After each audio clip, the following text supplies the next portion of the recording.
সিনেমার ব্যবসা যারা করে ওদের মতো কপাল পোড়া আকাশের নিচে জমিনের উপরে আর নাই।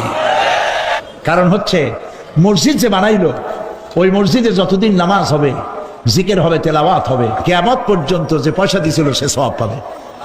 আর সিনেমা যে বানাইলো, সিনেমা দেখিয়া এরকম বই কি কুমিল্লা আসছে, এমন একটা লোকেরা বলা বলি করতেছে সুবহানাল্লাহ, এমন একটা ছবি আসছে যারাই দেখলো সব উমরা করতে রওনা হয়ে গেছে।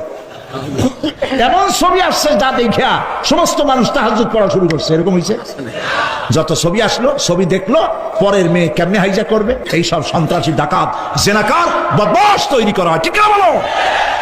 সিনেমার ব্যবসা যারা করে ওদের মতো কপাল পোড়া আকাশের নিচে জমিনের উপরে আর নাই।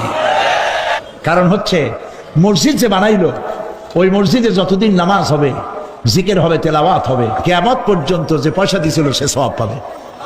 আর সিনেমা যে বানাইলো, সিনেমা দেখিয়া এরকম বই কি কুমিল্লা আসছে, এমন একটা লোকেরা বলা বলি করতেছে সুবহানাল্লাহ, এমন একটা ছবি আসছে যারাই দেখলো সব উমরা করতে রওনা হয়ে গেছে। এমন ছবি আসছে যা দেখিয়া সমস্ত মানুষ তাহাজ্জুদ পড়া শুরু করছে। এরকম হয়েছে, যত ছবি আসলো, ছবি দেখলো, পরের মেয়ে কেমনে হাইজা করবে, এই সব সন্ত্রাসী, ডাকাত, জেনাকার, বদমাশ তৈরি করা হয়। ঠিক না বলো?